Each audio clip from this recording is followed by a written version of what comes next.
तरह देखें, इनका भी ख़त्म होने वाला है अक्टूबर में।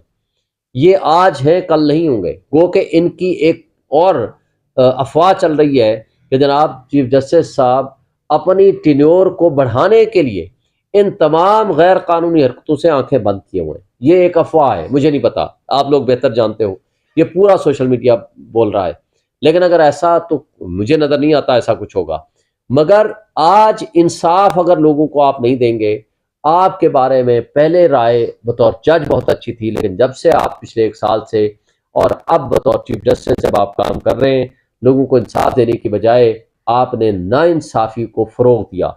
आपने हमसे बल्ले का निशान छीना, पाकिस्तान के आइन को एक पार्टी के आइन के नीचे और ताबे कर दिया। ये कैसे मुमकिन है?